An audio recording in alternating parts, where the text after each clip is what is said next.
alternative solution for that particular problem. So problem we already know. So this is a problem he has given lower limit and upper limit. Lower limit is 40 kilonewtons and upper limit is 630 kilonewtons. Then within that range, so we need to develop 7 standard models. So how we can approach that? So one way of solving that problem is, yesterday we have seen that is by taking R5 series and taking 40 as the starting model. Then we construct the series for the 7 models. So that is already done. So there is another way of doing it. So that is, instead of taking the series factor from the given series, a basic series, we will derive ourselves what is the series factor. Then based on that also we can construct the standard models. So for that, first, so what you need to know is, you need to identify what is the lower limit, what is the upper limit, and then how many number of models you require. That is important here. So lower limit is 40, upper limit is 60, then we require 7 models. So now based on that, first I'll construct the series like this. So let the series number, so starting number is 40, pi power 0, where pi is the series factor, so which we need to calculate. So right now we don't know what is the series factor, but what we know is there should be 7 models. So those 7 models I designated as 40 pi power 0, pi power 1, 40 into pi power square, pi square, 40 into pi cube, 40 into pi power 4, 40 into pi power 5, and 40 into pi power 6. So now how many models I got? 1, 2, 3, 4, 5, 6, 7. So I required 7 models. So I constructed the 7 standard number, something like this. So now if I take 40 for 0, so whatever may be the series factor, still I'll get here it is a 40 only. So that means the lower limit I achieved it. So lower limit is 40. Whatever series factor you select, you are going to get it as a 40 only. So then if I take this upper limit, so here I should get this number should be equal to 630.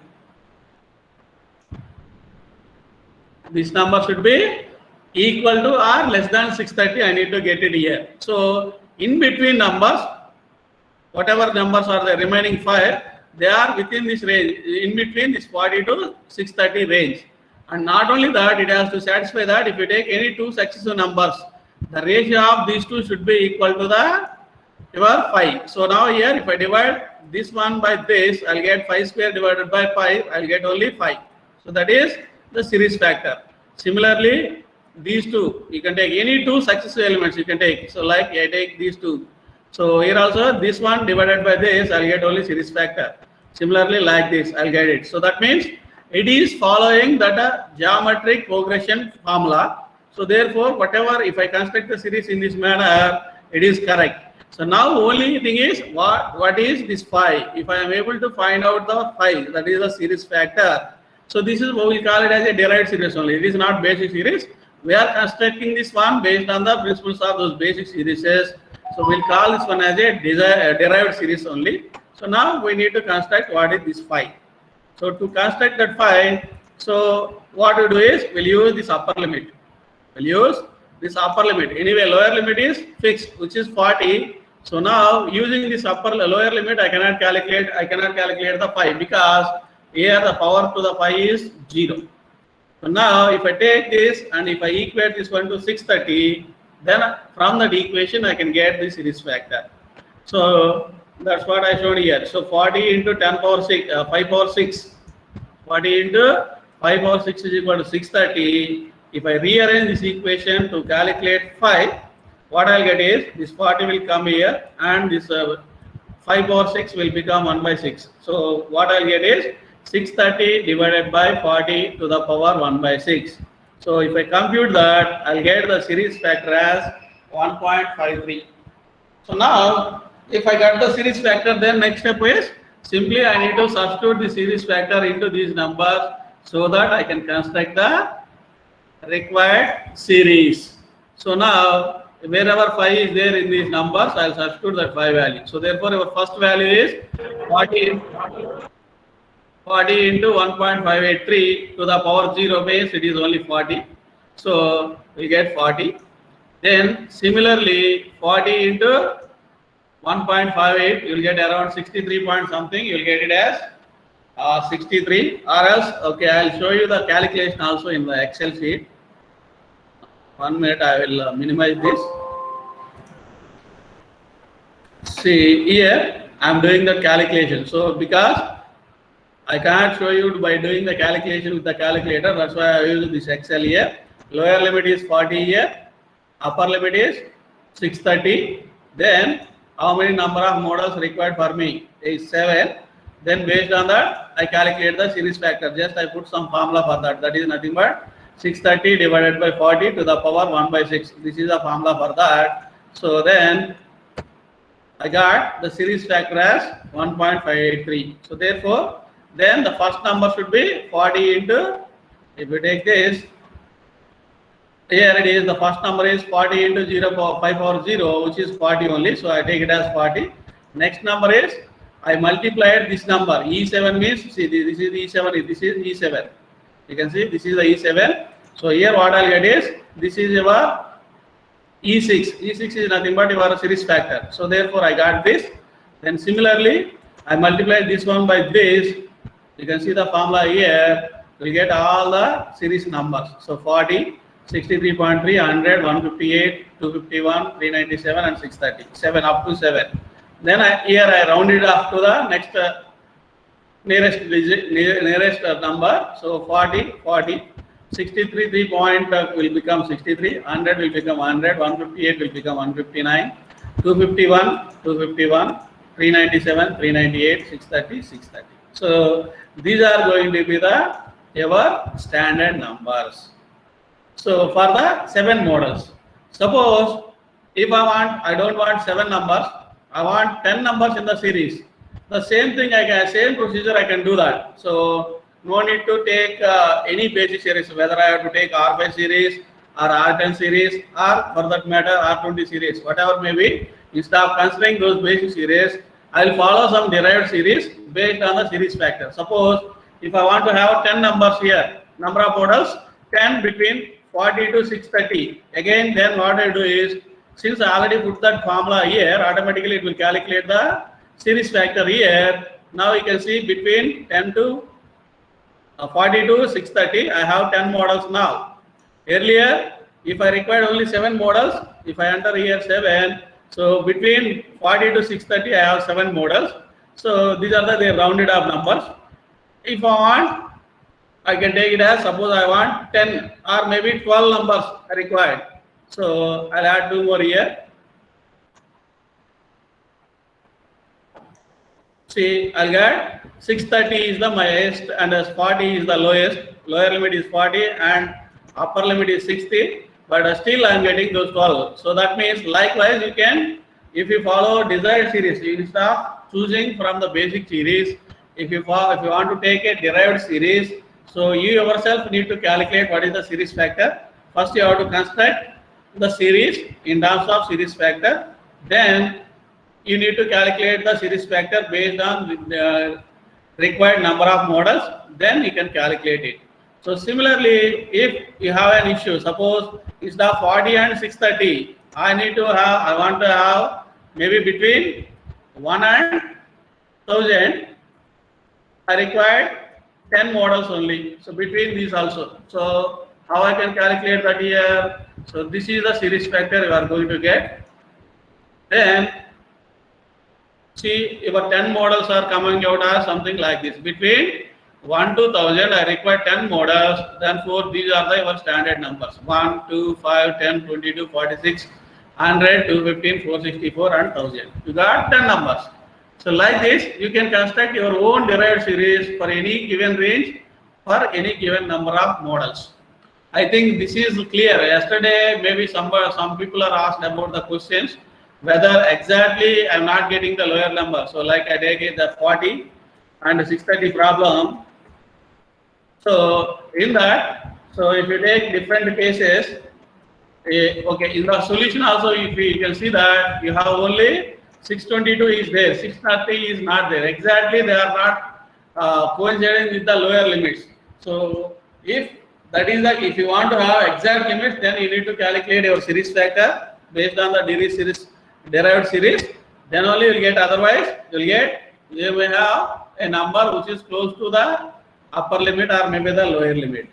So I think this may clarify all of your doubts regarding this particular problem. One way of solving the problem is either you can pick the series factor from the basic series and then choose some whether upper limit or lower limit. Based on that, you can construct your series.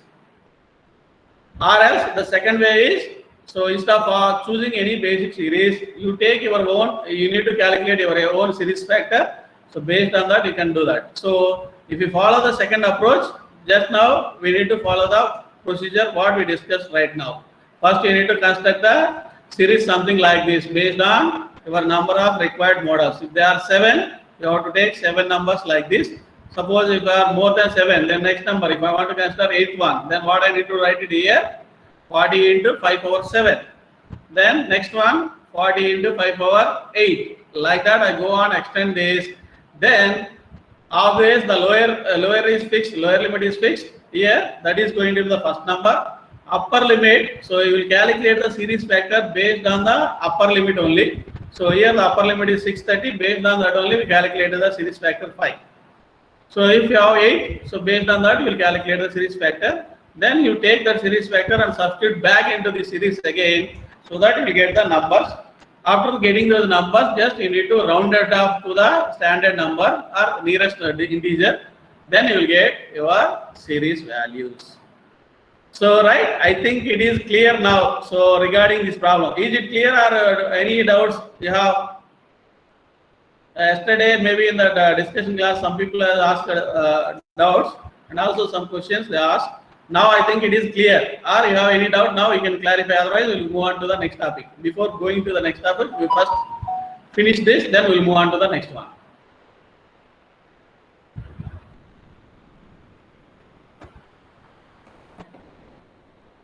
Any doubt? Okay, so if any doubt, then we'll discuss, or else we go for the next one, next topic. Okay, it is clear, right? Right. So okay, so that means we'll close this topic preferred numbers. We'll move to the next topic, which is called design against the static loading. So here in this topic, first we'll see or we'll review the fundamentals what you have learned in your previous courses. The courses may be either your mechanics, engineering mechanics, or statics and dynamics. Of course, even though we are talking about the static loading only, so later we have dynamic loading also. So then we'll review some of the fundamentals what you learn in our MOS 1 and MOS 2. So that means especially with regard to how to calculate the stresses values, how to calculate the strains, and what is the relation between stress and strain. That is simply you need to use Hooke's law. So all those things we'll see one by one. So the first slide itself I named it as static versus dynamic loads. So that means first I want to define what is a static load and what is a dynamic load. So before going to the classification of loads as static and dynamic loads, first why the machine members are subjected to the loads? That is the first question we need to answer. See why? So if you take any machine member, definitely that machine member will have some self weight. So because of self weight, it may subjected to some forces. So that may be one kind of load. Okay. So that's why you need to understand that definitely machine members are subjected to certain kinds of loads. Not only that, so generally the machines or machine members are designed for the purpose of either power transmission or load supporting. In most of the cases, power transmission will be there, or in some cases energy transfer is there. Sometimes in some cases you need to support certain kinds of loads. If they are doing their function, then definitely whenever it is used for the power transmission, definitely it is subjected to some load. That load will call it as a torque. Similarly, whenever it is carrying some kind of loads, or whenever a machine member which is supporting some kinds of loads, then definitely it will subjected to some loads. And also not only that, whenever there is a relative motion, obviously there is a friction will come into play. That friction will also create some sort of load. We call it as a frictional load. That frictional load, obviously, some kind of load on the system. Similarly, when you have a rotating elements in the machine or mechanism, whenever it is rotating, if any kind of unbalance is there in the system, so then because of that unbalance, automatically the loads will be generated. Those loads are nothing but the centrifugal loads, we'll call it as, and the magnitude of those centrifugal loads will depend upon the amount of unbalance in the system and at what eccentricity the unbalance is there, and also what is the rotational speed of that particular component. So because of that, loads will be generated. Not only that, if there is a temperature gradient, so that means if there is a change in the temperature in the working environment of that particular component, because of temperature change, also there will be certain load which is acting on the machine element. That kind of load we will call it as a thermal load. So far, previously, whatever we discussed, those are called as a mechanical loads. So here the loads are two kinds, thermal loads and mechanical loads. In most of the cases, we'll talk about the mechanical loads only. Of course, we'll talk about little bit about the thermal loads also. So, but both mechanical load and thermal load, both may be static or both may be dynamic also. That means you have mechanical loads which are static as well as dynamic. Similarly, thermal loads are also both are, they have both kinds you have. That is, you have a static thermal loads, you have dynamic thermal loads also. So now, next question is how I can say that a given load is a static load or a dynamic load. Then how I can estimate the magnitude of these loads. So that is our next discussion. So next point in the slide is, okay, the load may be classified as static or dynamic. And also here I want to clear one point to you. Don't think that load means only force. Generally, the people will, the students will follow that load means, we say simply load means it is only force. Don't think load means only force. Load may be force, or it may be movement, it may be torque, it may be deformation also sometimes. So all those things we call it as a loads only. Only simply, don't think that only simply force as a load. So you may have a force, you may have a movement, you may have a movement means bending movement, twisting movement, or maybe you may have a thermal load, you may have deformation also, sometimes is treated as a load also. So now that load, whatever may be these kind of loads, whether that load is a static or dynamic, how we can say that. So if you take any load, generally the load will have two parameters. Those are magnitude and direction. All the loads are vector quantities, I can say. So when the load is a vector quantity, it will have both magnitude as well as direction. If the load changes its magnitude or direction or both with respect to time. So here the criteria is, the classification of criteria is with respect to time. So that means with time pass on, if there is a change in the magnitude or change in the direction or maybe change in both magnitude and direction, then we will call the load as a dynamic load. So that means the load magnitude and direction will change with respect to time. Then that kind of load we will call it as a dynamic load. If that is not the case, that means with respect to time, the magnitude and the direction both are not changing, then we will call it as a static load. So this is the definition. Again, like I said, static load may be either it may be thermal load or it may be mechanical load. But only parameter you need to look at is whether the magnitude of that mechanical load or thermal load is changing with respect to time or not. Whether its direction is changing or not. So if they are changing, any one of those two are changing, we call it as dynamic load. If both are changing also, we call it as a dynamic load. If both are not changing, then only we will call it as static load. Okay, so that is the basic classification between static or basic definition, or how we can distinguish static load from the dynamic load. So here it is, the same thing is written in the slide also. Static load is the load which does not change in magnitude or direction. So it won't change, both magnitude as well as direction, both won't change, but gradually increases to a steady value. So the example is dead weight of a machine element. So anyway, dead weight of a machine element, we will take it as a static load whenever there is a dead weight. So not only machine elements, for any component, if I have self weight, dead weight is nothing but the self weight of that particular component. Always the self weight may be constant, it is not going to change with respect to time. So therefore we can treat that one as a static load. Even not only magnitude, its direction is also always the self weight will act vertically downward because of gravity force. Always the gravity force will act vertically downward. So this dead weight is also act always vertically downward direction or towards earth gravity. So therefore always the direction of earth gravity is constant, it is not going to change. So therefore the direction of the static load or direction of the dead weight is not going to change, and also the magnitude is also not changing. Therefore we can classify this dead weight as a static load.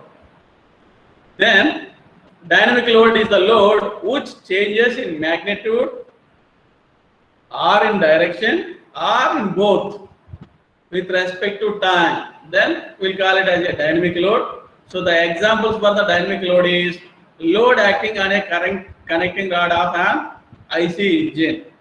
So we know IC engine will operate on a particular cycle, whether it is maybe auto cycle or a diesel cycle. There are number of processes are there. So like if I take an auto cycle, there are 4 processes are there: suction, then compression, then power or expansion stroke, then exhaust stroke.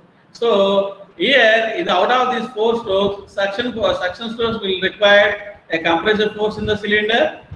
Then during compression also, that means I want to say is there is a vacuum inside the cylinder. That means the cylinder is subjected to a compressive force because of tensile force because of the vacuum. Not compressive force.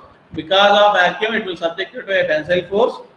Then if you subject it, then in the second stage, it is a compression stage. During compression, whatever air-field mixture which is entering into the cylinder is subjected to, it is going to compress.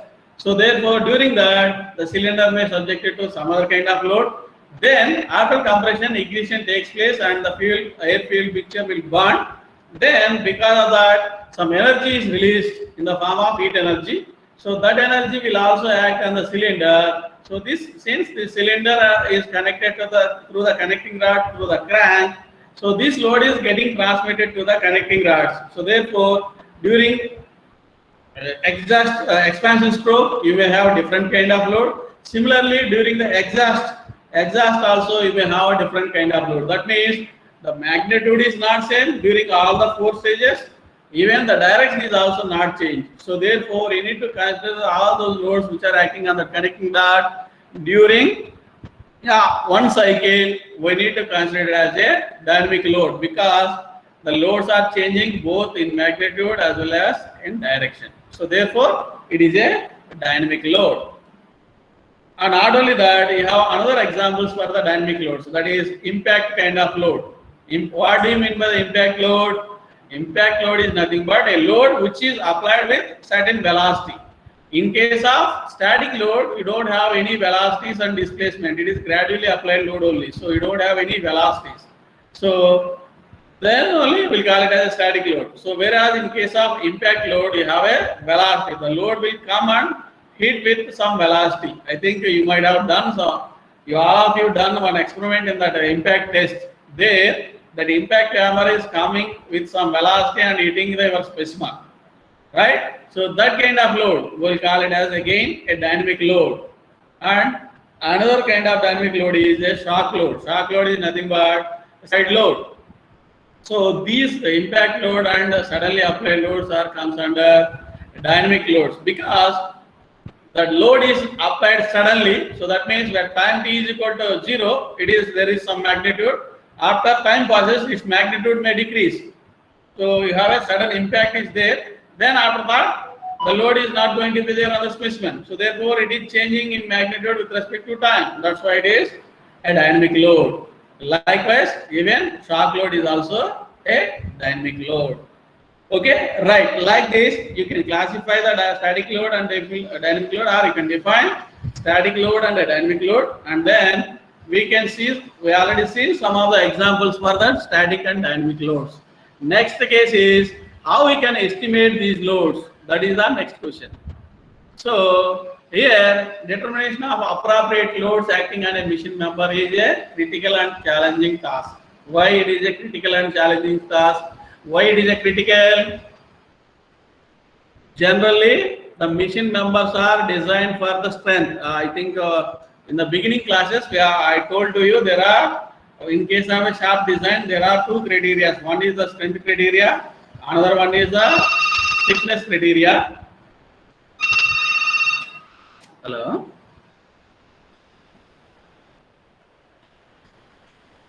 (4:30 to 5:30) individual lo వేయలేదు అనుకుంటా sir. అది main time table లోనే వేసాను. సరే sir, సరే sir.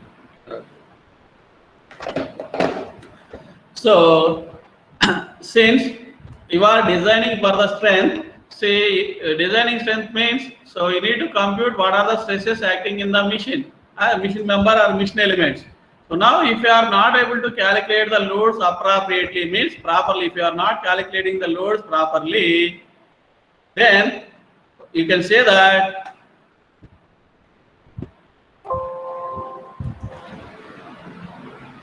okay, I think there is some disturbance is there.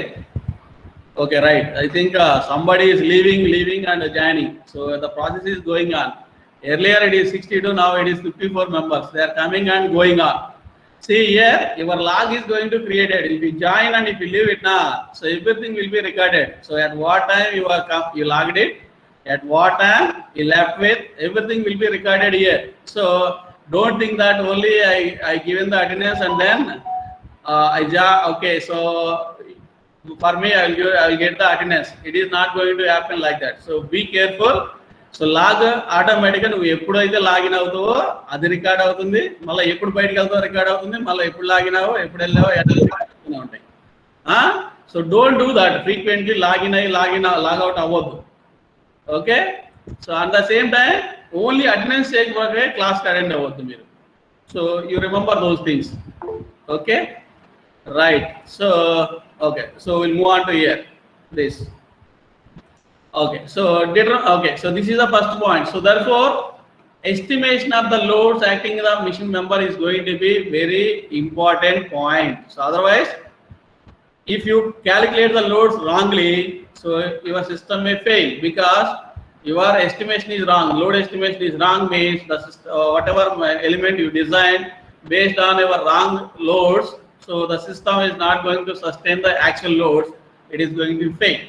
So therefore the estimation of loads is going to be critical, whether it is static load or dynamic load, so which is critical.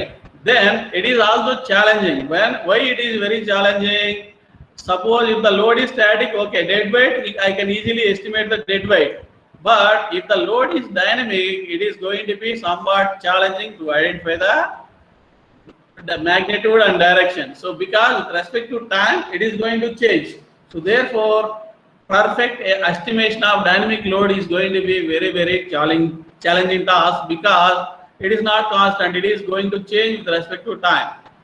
So therefore if you are wrongly estimate the load, then obviously your design is your component is going to fail for the given load. So that's what I have written in the remaining 3 points also. All the stresses and deflection analysis is useless and the component cannot function satisfactorily if the operating loads are not calculated or predicted correctly. So that's what I said. So if you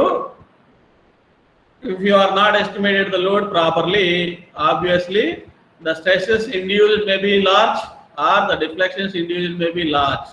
So then your system will not function satisfactorily. So therefore proper estimation of loads is very, very important while doing while designing or while analyzing the component.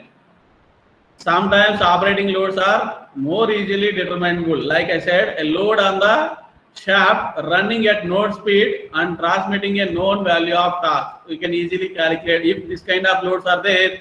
You can easily calculate. Like I mentioned, dead weight. Dead weight you can easily calculate it if you know what is the size of the component, and then if you know what is the density. Size means you can calculate easily. Volume you can easily calculate. So from the dimensions you can calculate the volume. Once you have the volume, you know that if you know the material will have a density. Density multiplied by the volume will get mass. Mass multiplied by the gravity force will get the dead weight. So that is the easiest way of easiest load you can easily calculate. So and not only that. So for some well-established loads, something in the literature. Suppose here another example is shaft is running at a known speed and transmitting a known value of a torque. So that means if a shaft is transmitting a torque, so then from that I can easily calculate what is the force, what is the power transmitted. So from your basic mechanics or mechanics of solids, you can pick up the formulas for that to compute the power transmitted. Power transmitted P is nothing but 2 pi NT by 60.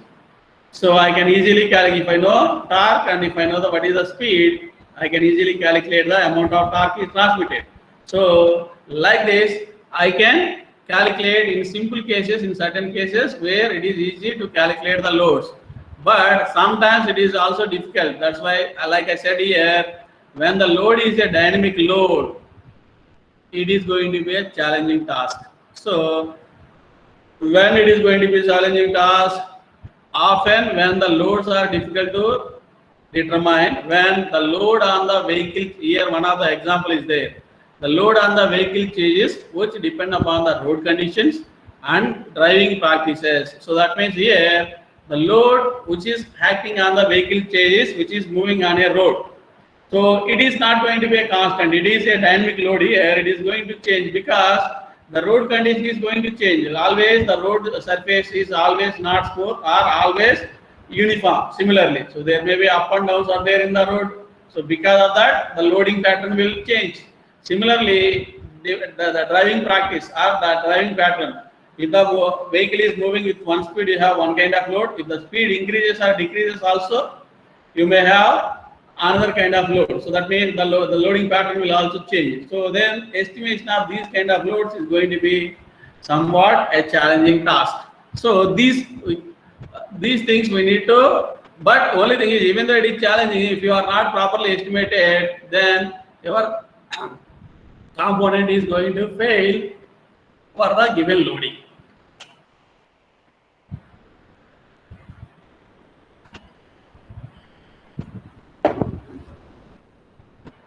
Okay, so next. Okay, so he has given some methods how we can calculate the loads. So loads acting on the machine member may be directly known. Sometimes you may know it directly. You may know them directly, or sometimes we may have to calculate using basic concepts of engineering mechanics and mechanics of solids like that. Just now I given one formula to you how we can calculate the power transmitted using the, if you know the torque and speed. So these are the ways you can calculate or you can compute the load acting on a machine member. So suppose if you don't know the directly, if you don't know a formula to compute those loads also, then what you need to do is you need to go for the experimentation. So if it is directly known, then it's okay, well and good. Or if by using some engineering mechanics or mechanics of solid concepts, so you can calculate the load. Even using these two are not visible in your given case, then what you need to do is you need to conduct an experiment to find out what type of loads are acting on the given member. So, and also sometimes the service loads are also estimated with the help of service failure. So that means from the past data also sometimes the loads may be estimated based on the failures of the given machine component. The loads are also be estimated. Then after deformation or estimation of the applied load, the load acting. So next case is what is the effect of the load on the machine member. So far we discussed about what are the various kinds of loads acting on the machine member.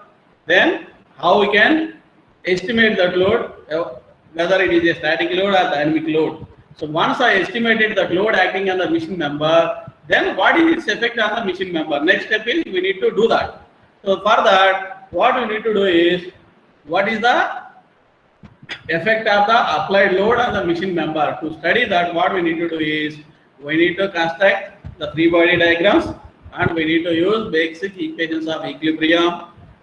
Then using that, we can find out what is the effect of these loads, whether it is a static load or it is a dynamic load. So we can estimate the effect of these loads on the machine member. Then only we can say that whether our machine member or machine element is going to safe or not for these loads. So based on how we can do it, by doing some analysis using the help of free body diagrams and equilibrium equations. Okay, so this is the background for 1 minute. Hello. Sir, class lo unnam malla chestanu.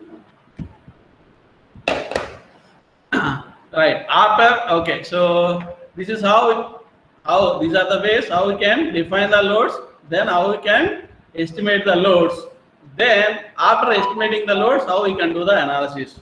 So next, after estimating that, so using these free body diagrams and equilibrium equations, I can calculate the forces or maybe the internal forces generated in the machine member or not. Next step is I need to check whether the component is going to withstand these loads or not. If it is withstand, I can say it is safe. Otherwise, it is going to fail. So that we'll call it as a failure criteria. That means, so in order to say that whether the component is able to withstand the given load or not, or if you want to say the component is going to fail, what is the criteria for that? That is defined by the failure criteria. Again, different components will have different types of failure criteria. All the failure criteria are not same for all the components. Maybe one failure criteria is applicable for one component, it may not be applicable for the another component also. That means the failure criteria may vary from component to component. Maybe sometimes it may be same also, depending upon the given conditions. So before that, first how do you define the failure? So what do you mean by the failure? Here failure is nothing but if I want to say any component is failed, meaning that it is failed to perform its function, then I'll call it as the component is going to be failed. So don't think that failure means completely breaking a component into two pieces. So even though that is also one kind of failure, but general definition is for failure is whatever intended function for all machine elements, there is some function. If it is able to perform its function effectively, then we cannot say that it is going to fail. So if it is not doing that function satisfactorily, then only we can say that the component is going to fail. So therefore, this is the broad definition for the failure. A machine element is said to have failed when it ceases to perform its intended function. So if it is not able to perform its function, then even though it is not broken into two pieces, still we'll call it as the component is failed one. So once you have done that, so why this is okay? What are the conditions for this? When it is going to cease its performing its intended function. So when in what situation it is going to happen? So that is, there may be two criteria or two situations where even though the material is not broken into pieces, still it is not performing its function. One such kind of condition is if there may be excessive deflections in the system. That means excessive deflections or deformations. So it may happen if the deflection crosses the acceptable limit. So that means, so if the component will perform its function when the deformation is within certain limit only. So if the deflection or deformation in the machine component exceeds that limit, it is not going to perform its function. So because of excessive deflections here, what happens is there may be interference between the components. So that means one component is projected into the another component, because of that interferences will be created.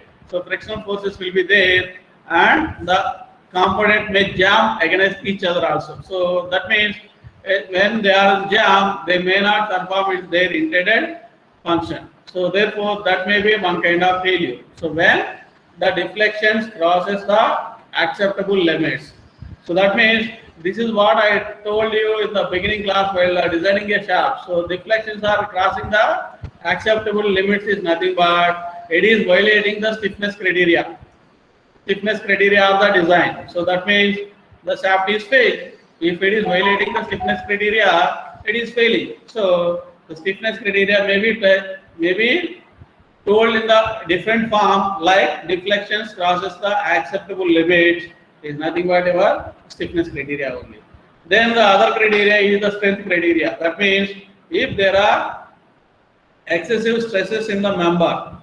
Okay, so this is what I already explained to you. Excess deformation of a particular element may lead to unwanted interference between the machine elements or jamming of the machine, and therefore deformation is considered as a failure criteria. So this is the first kind of thing. Then the second kind is the strength criteria, where excessive stress may result in yielding or fracture of the machine element. Now here you have two different kinds of failures. One is fracture. Fracture means the component, because of the excessive stresses produced in the machine element, the component may broken into pieces. So that what we call it as a fracture. That is one kind of failure. Then other kind of failure is yielding. So yielding means if the component is subjected to excessive plastic deformations, we'll call it as a yielding. So this yielding will take place when the stresses exceed certain magnitude. That means if the stress exceeds the elastic limit, then the system, the component will subject it to a plastic will go into the plastic region. So because of plastic region, the yielding will take place. So because of yielding, if the yielding takes place also, we'll call it as a failure, because under yielding condition, the component cannot perform its desired function.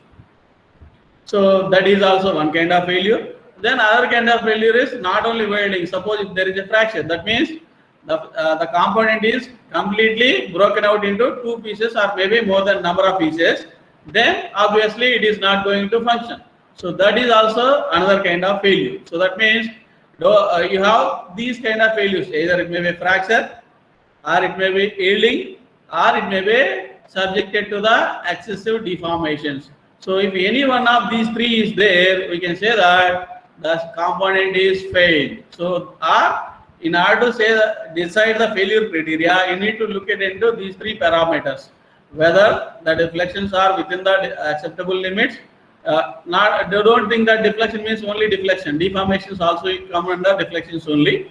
Whether the deflections or deformations are within the acceptable limit or not, whether yielding taking place or not, if fracture is occurring or not. So based off any one of these three criteria, you can say that the system may fail. If any one is violating these three conditions, you can say that the system is failed. So this is the failure criteria, how we can define whether the component is going to fail or not. So, and also here again one more, while this failure criteria, I said yielding is also failure. If yielding takes place, that is also failure. So again, depending upon the material, always yielding also won't take place. Sometimes, if it is a ductile material, if you choose ductile material, generally ductile material will fail by yielding. Whereas if you take a brittle materials, there won't be any yielding takes place in case of a brittle material. Suddenly they will fail. So that kind of failure, what we call it as a fracture. So yielding will take place only in case of ductile materials.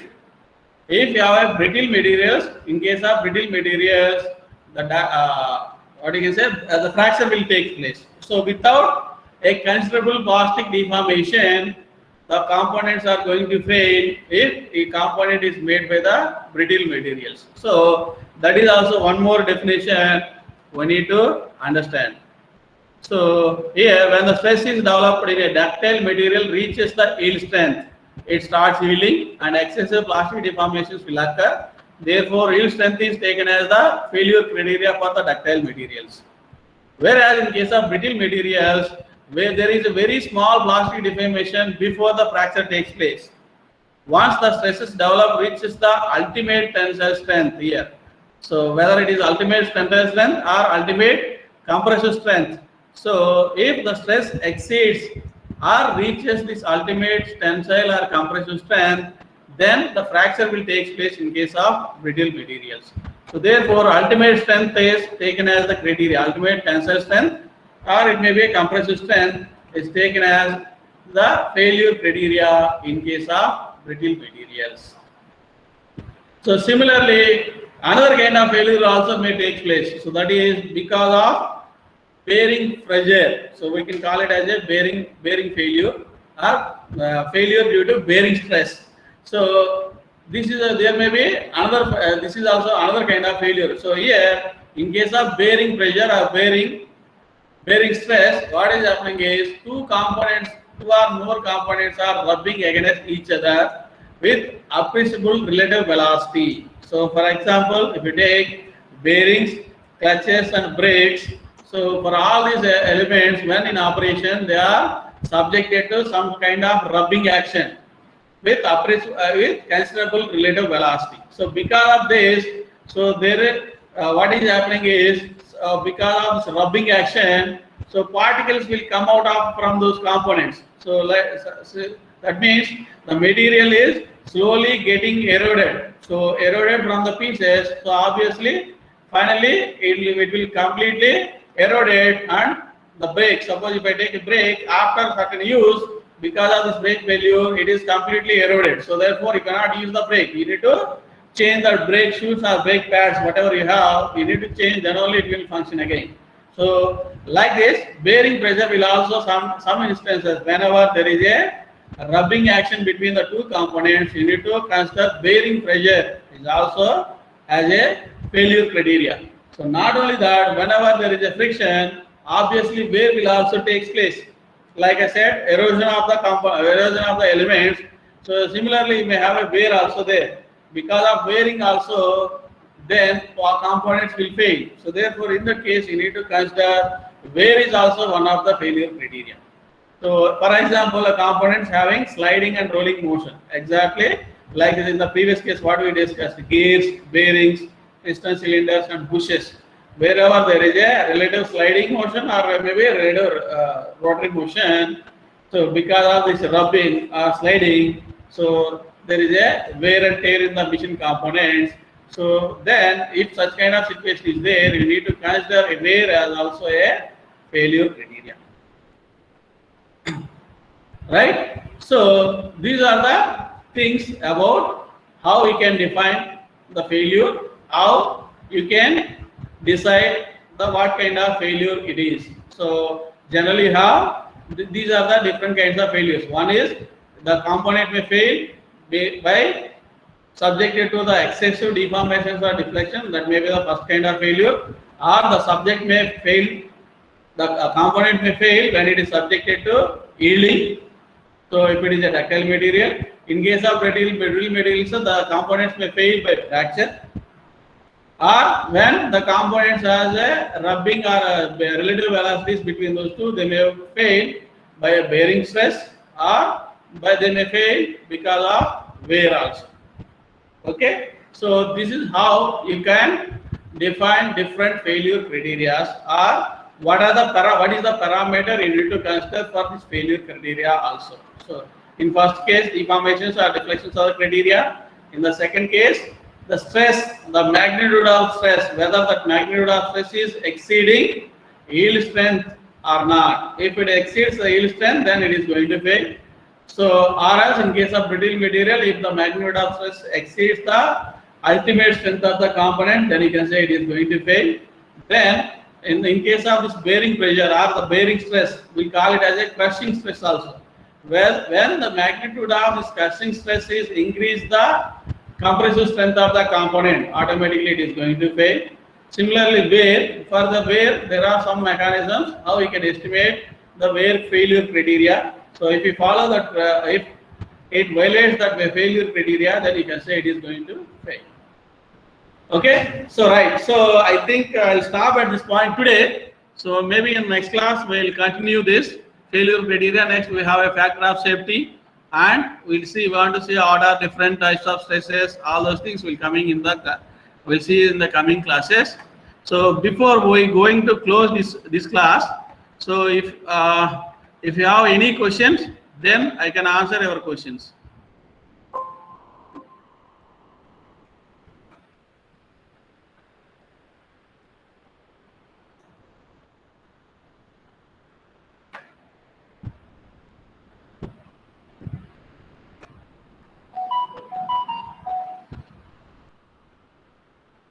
Sir formula ఒకసారి చూపిస్తారా sir? నాకు చెప్పారు కదా sir, Which formula?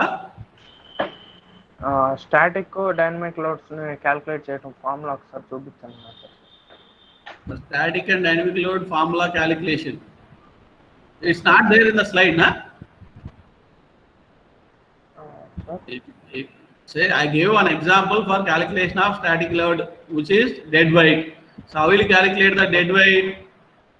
So only thing is you have to first count. Dead weight is nothing but the total mass. If you know the mass multiplied by the gravity is going to be the dead weight.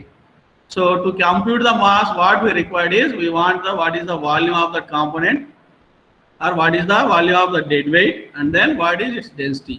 So density comes from the material. Suppose it is mild steel. The component is made of mild steel. So then mild steel will have density around 7,800 kg per meter cube. I know that. Suppose if the component is, let us assume it is some cube. So then if it is a cube, I know the side of the cube. Let us say it is 1 meter. I can easily calculate the volume of the cube. That is 1 cube, 1 into 1 power 3. So then I know the volume, I know the density, then I can compute the mass. So I got the mass. Once I got the mass value, then the mass is multiplied by the gravity force. That is 9.81 meter per second square. I'll get the weight.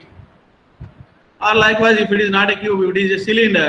So for in case of cylinder, I required what is the cross section details. That is what is the diameter of the cross section and what is the length of the cylinder. If I know the diameter, 5 by 4 d square is the area, cross sectional area, multiplied by the length, I'll get volume. Once I have volume multiplied by the density, I'll get mass. Mass multiplied by the gravity force, I'll get the weight. That is that is the way of calculating dead weight. Then if you want to, I have given one more example how to calculate the power transmitted by a shaft. So for that, if you know what is the speed of the shaft, you know what is the torque transmitted. So based on that, your formula is power P is nothing but 2 pi nt by 60. So this we already say, you might have studied so many times in your mechanics course or in mechanics of solid course also. So I think I have not put those formulas in the slides. Just I explained that. Is it clear or still confusing? Okay sir. Right. So any other doubt? Okay. Okay.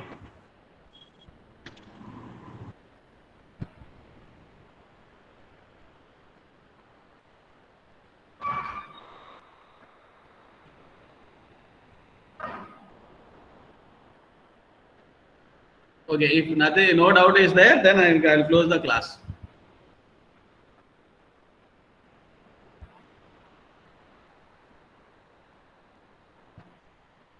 Okay, right.